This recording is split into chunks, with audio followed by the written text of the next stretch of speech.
Bonsoir et bienvenue dans Questions sans détour. Mon invité ce soir, François Asselineau. Bonsoir. Bonsoir. Merci d'avoir accepté notre invitation. C'est normal. Alors vous sillonnez les Antilles, d'abord la Martinique, désormais la Guadeloupe, depuis plusieurs jours maintenant.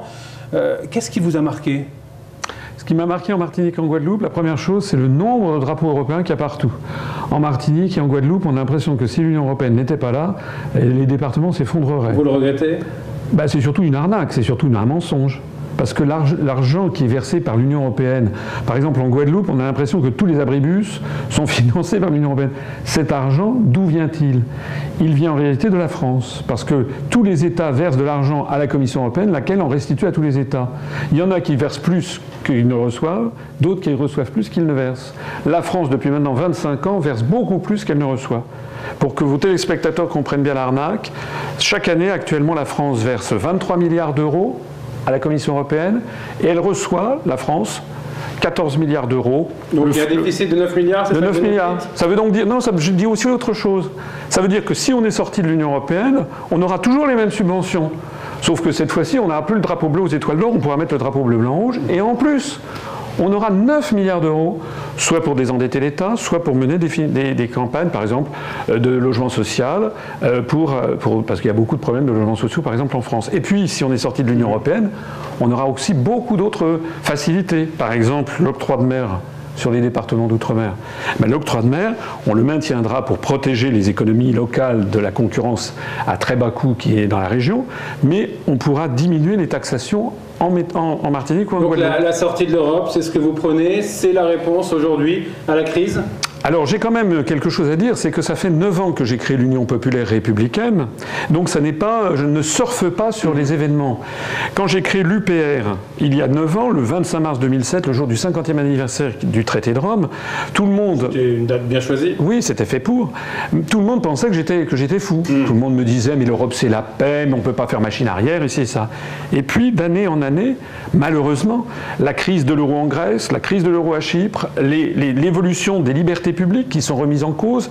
Maintenant, nous soutenons des gouvernements, par exemple dans les pays baltes, qui ont fait passer quasiment des alliances avec des mouvements néo-nazis d'extrême droite, plus le bruit de bottes. La France maintenant est entraînée par l'intermédiaire de l'Europe dans des conflits avec l'Ukraine contre la Russie, en Syrie ou en Libye contre le monde arabo-musulman. Donc il faut quoi, se replier sur soi-même aujourd'hui ? La Suisse n'est pas dans l'Union européenne. C'est le pays au monde qui reçoit le plus de conférences internationales. La Norvège n'est pas dans l'Union européenne. L'Islande n'est pas dans l'Union européenne. Ce sont les 3 pays que je viens de citer d'Europe occidentale qui se portent le mieux, selon les Nations Unies, par rapport à l'indice de développement humain. Ce ne sont pas la Corée du Nord. Pourquoi voulez-vous que si on sort de l'Union européenne, la France se transforme en Corée du Nord ? Ça fait partie de la propagande. Non. Une fois que la France sera sortie de l'Union européenne, elle entretiendra des relations avec tout son entourage. Vous savez, actuellement, nous avons 262 ambassades, consulats et représentations dans le monde. Eh bien, si nous sortons de l'Union européenne, on en fermera 2, notamment la représentation à Bruxelles qu'on transformera en ambassade. Donc, en réalité, la France restera toujours liée au reste du monde. Ouais, vous pensez que ce qui se passe actuellement en Grande-Bretagne, l'échéance d'un référendum pour savoir comment ils vont continuer au sein de l'Union européenne, ça va vous servir ? Ça va servir vos intérêts ? En tout cas, ça prouve que les débats que je porte depuis 9 ans, maintenant les gens ne rient plus, si vous voulez.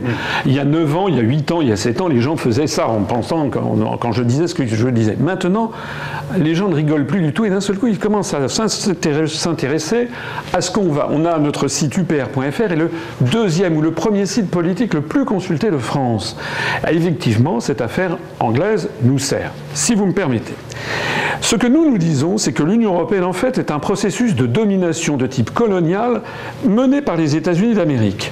Je fais des conférences pour expliquer que ce sont les États-Unis d'Amérique qui, depuis la fin de la Seconde Guerre mondiale, sont à la manœuvre. Vous êtes qualifié d'anti-américain, c'est le cas ? Oui, je sais, bien sûr. Et lorsque François... C'est le cas ou pas ? Mais je ne suis pas plus anti-américain que lorsque François Mitterrand, dans le dernier Mitterrand, dans l'ouvrage avec Georges-Marc Menabou, a dit, quelques semaines avant de mourir, la France est en guerre et les Français ne le savent pas. La France est en guerre avec l'Amérique, les États-Unis veulent un pouvoir sans partage sur le monde. C'est pas François Asselineau qui a dit ça.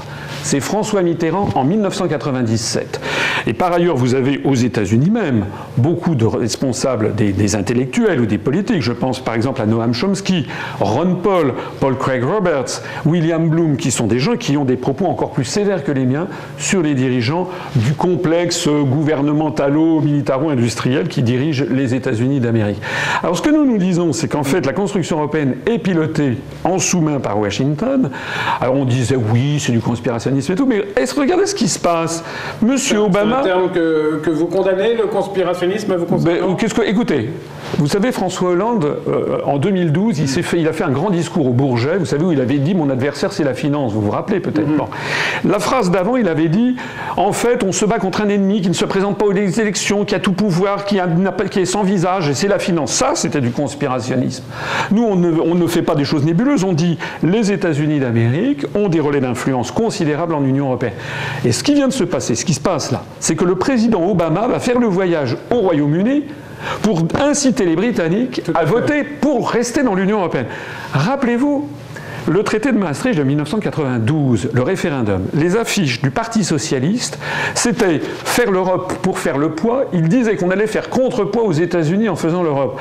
En réalité, avec maintenant le recul du temps, c'était il y a 24 ans, le traité de Maastricht, 1992, on voit que la France est en train de devenir le larbin de Washington. Et vous pensez qu'aujourd'hui, les Français, les Guadeloupéens sont prêts à changer ?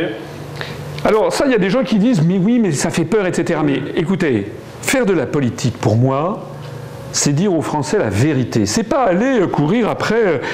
Comment voulez-vous que les Français et les Guadeloupéens aient une idée claire de ce qui se passe, puisque tous les grands médias nationaux disent toujours la même chose et interdisent les propos dissidents. Par exemple, le mouvement politique que j'ai créé, actuellement, c'est le mouvement en plus forte croissance de France. On a fait près de 1% des suffrages aux élections régionales. On n'était pas présent en Guadeloupe ni en Martinique, mais on a fait aux dernières élections régionales, on a fait près de 1%. Vous avez du mal à trouver des relais au plan local ? Non, on a maintenant près d'une trentaine d'adhérents. Et d'ailleurs, si je viens ici, c'est justement pour faciliter cela. On a d'ailleurs une page Facebook UPR Guadeloupe, donc les Guadeloupéens peuvent aller la consulter. Donc nous, ce que nous disons, c'est que nous sommes en pleine croissance, c'est un mouvement politique en pleine croissance. Les personnes qui vont écouter mes conférences qui sont sur Internet, je dis un petit conseil, Asselineau et puis tape vidéo. Ben oui, il faut bien. Allez-y. Asselineau et vidéo. Qui gouverne la France ? D'ailleurs, ce soir à Jarry, je fais une conférence sur la tragédie de l'euro à 19h au WTC. Jeudi après-demain, je fais une conférence à Pointe-à-Pitre au Centre Émile Nasuta qui gouverne la France et l'Europe. Voilà. C'est à 19h. C'est ouvert à tout le monde. Que les gens que ça intéresse, qui m'écoutent, viennent. Ils vont écouter, notamment ce soir à Jarry sur l'euro. Ils vont découvrir des choses que personne ne leur a jamais dit. Par exemple, l'euro n'est pas une monnaie unique. Je leur explique ce soir pourquoi. Par exemple, qui gouverne la France et l'Europe, je leur montre qu'est-ce qu'a voulu faire Charles de Gaulle dans les années 60 et comment il s'est cassé les dents face à l'impérialisme américain. C'est tout ça que je dis. Alors évidemment, sur les très grands médias nationaux, ça n'a pas sa place. Mais de plus en plus, donc grâce au réseau... sort de l'Europe aujourd'hui, qu'est-ce qu'elle doit faire ? Et de l'OTAN, nous après ? proposons la sortie de l'OTAN également. Donc il faut un État souverain ? Un État souverain, on redonne à l'État son... Ferme les frontières ? Mais non, pourquoi voulez-vous fermer les frontières ? D'ailleurs, il y a déjà des frontières, figurez-vous. Et d'ailleurs, en général, on nous donne toujours comme modèle les États-Unis, mais s'il y a un pays au monde qui ferme ses frontières et qui tire à vue sur les gens qui veulent entrer, c'est bien les États-Unis d'Amérique. Non, nous, ce que nous voulons, c'est redonner à la France sa souveraineté, son indépendance, pour que les Français, quand ils votent à droite, ils aient une politique de droite, et quand ils votent à gauche, ils aient une politique de gauche. Actuellement, ils votent à droite, ils votent à gauche, ils ont toujours la même politique qui est imposée par la Commission européenne et les traités. Une fois sortie de l'Union européenne, la France maintiendra, je vous l'ai dit, 260 ambassades et consulats dans le monde. Elle restera liée au reste du monde par 6636 traités bilatéraux ou unilatéraux. Et nous sommes en faveur d'un rapprochement des BRICS, avec les BRICS, c'est-à-dire avec la Russie, l'Inde, la Chine, l'Afrique du Sud, le Brésil, c'est-à-dire le monde plus loin, c'est élargi. Oui, c'est-à-dire un monde, c'est une dialectique. Au 3e millénaire, il faut être en contact avec le monde entier. C'est d'ailleurs ce qui se passe. Nous sommes en fait, comme disait Charles de Gaulle, la politique, c'est partir des réalités. En fait, la France a des liens avec le reste du monde. C'est l'Union européenne qui est en train de nous couper du reste du monde pour faire de nous un petit supplétif de Washington. On veut redonner à la France son rayonnement mondial et puis que la France puisse nouer des très bonnes relations avec, par exemple, la Chine, la Russie, l'Inde, le Brésil, exactement ce qu'avait fait le legs diplomatique et militaire que nous avait laissé Charles de Gaulle en 1969. Allez, on va parler de votre engagement à présent, engagement pour la prochaine présidentielle. Vous êtes en tournée actuellement Guadeloupe, Martinique. Qu'est-ce qui vous pousse à briguer ce poste suprême?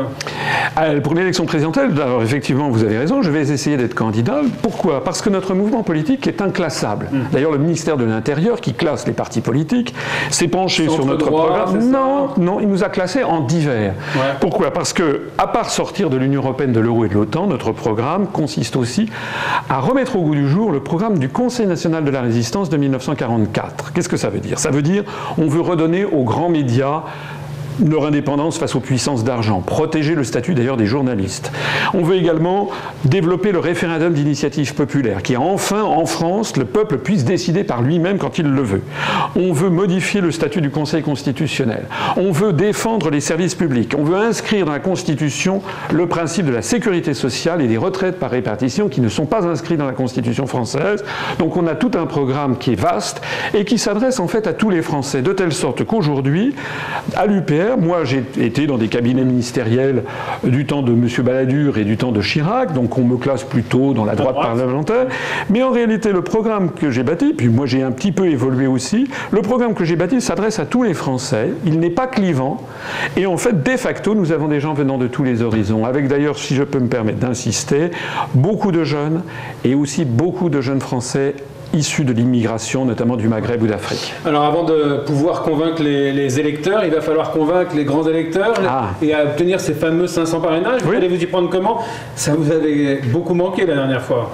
La dernière fois, quand on avait essayé en 2012, on était encore tout petit. Ouais. Il n'y avait que 700 adhérents à l'UPR et nous ne nous étions jamais présentés à une élection nationale. Cette fois-ci, on a dépassé les 10 700 adhérents. C'est beaucoup. On a 2,5 fois plus d'adhérents que les Verts de EELV. On a plus d'adhérents que le parti de gauche de M. Mélenchon. Donc, et actuellement, on a à peu près 8 à 10 adhésions par jour, spontanément, qui arrivent. Vous ne comprendriez pas de ne pas être représenté pour... Voilà, et en plus, on a fait près de 1% des suffrages au niveau national. Ça mérite que je puisse y être. Pourquoi je veux y être? Parce que ça permettra d'enrichir le débat. Moi, je veux qu'il y ait un débat national où quelqu'un comme moi puisse dire à M. Juppé, si c'est M. Juppé qui est choisi par les Républicains... Écoutez, tous les grands médias lui cirent les pompes. Bon, peut-être à monsieur Hollande, peut-être à Madame Le Pen qui dit, elle, constamment une chose et son contraire sur l'Europe, mais qui, le fond de commerce du Front National, c'est le racisme, la xénophobie, ce qui est le contraire exact de nous, puisque nous voulons rouvrir la France sur le monde. Eh bien, je veux dire à tous ces, les mettre devant, les obliger à débattre devant les Français. Voilà. Par exemple, les maires. Les maires, actuellement, ils voient la dotation globale de fonctionnement versée par l'État diminuer drastiquement. Moins 30% dans toutes les petites communes de France. Et ben moi, je vais expliquer aux maires, moi et puis les gens qui cherchent avec moi des parrainages, nous allons expliquer aux maires d'où vient cette coupe. La coupe, c'est toujours à la demande de Bruxelles, mais au même moment, ces coupes sur l'ensemble des communes de France, ça va rapporter une économie de 3 milliards d'euros, alors qu'au même moment, on laisse 9 milliards d'euros, je le disais tout à l'heure, de plus à l'Union européenne. Si on sort de l'Union européenne, on rétablira immédiatement les dotations globales de fonctionnement. Ça coûte cher, vous allez financer ça comment? D'abord, vous savez que pour la campagne présidentielle, il y a quand même des fonds qui sont versés par l'État. À peu près, on peut dépenser de l'argent jusqu'à 800 000 euros et c'est remboursé quel que soit le résultat. Et puis deuxièmement, on fera un appel au peuple. Par exemple, aux dernières élections régionales, j'ai lancé un appel le fin juillet et au début décembre, nous avions récupéré 650 000 euros, ce qui nous a permis de financer. Alors, on a moins d'argent que les autres, mais on a beaucoup également de militants, donc on n'a pas fait coller nos affiches par des sociétés, on n'avait pas les moyens, mais nos militants sont allés coller des affiches, et puis on a eu les moyens de se payer les bulletins de vote et les professions de foi. Eh bien, on fera pareil, si vous voulez. Mais il n'y a pas qu'une question d'argent. Nous, on rétablit la politique dans son sens noble. Il n'y a pas de politique aérienne chez nous. Vous avez trouvé un écho favorable? Vous avez l'impression d'avoir été entendu lors de votre séjour aux Antilles? Écoutez, il n'est pas terminé.